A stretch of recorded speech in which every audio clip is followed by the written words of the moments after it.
আকিমুস সালাতা ওয়া আতুজ যাকাতা ওয়ারকাউ মা'আর রাকিঈন।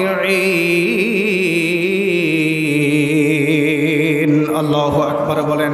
আল্লাহ তাআলা বলেছেন যে তোমরা নামাজ প্রতিষ্ঠা করো, 2 নম্বর যাকাত প্রদান করো, আর 3 নম্বরে হচ্ছে আকিমুস সালাতা ওয়া আতুজ যাকাতা ওয়ারকাউ মা'আর রাকিঈন। তার মানে রুকুকারীদের সাথে রুকু করো, তার মানে হচ্ছে জামাতের সাথে নামাজ পড়ো। বলেন সুবহানাল্লাহ।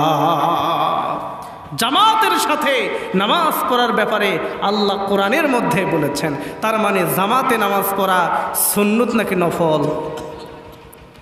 বলেন ফরজ।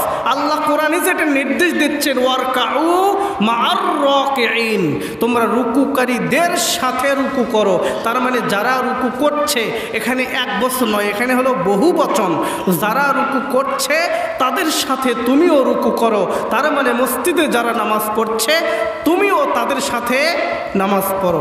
ওয়ারকাউ ওয়া'বুদু রাব্বাকুম, ওয়ারকাউ ওয়াসজুদু রাব্বাকুম, যারা নামাজ পড়ে সেজদা করে, তোমরা নামাজ পড়ো এবং সেজদা করো। রুকু করাও ফরজ, সেজদা দেওয়াও ফরজ। এই জন্য যারা রুকু করে তুমিও তাদের সাথে রুকু করো। ওয়ারকাউ মা'আর রাকিঈন, রুকুকারীদের সাথে রুকু করো।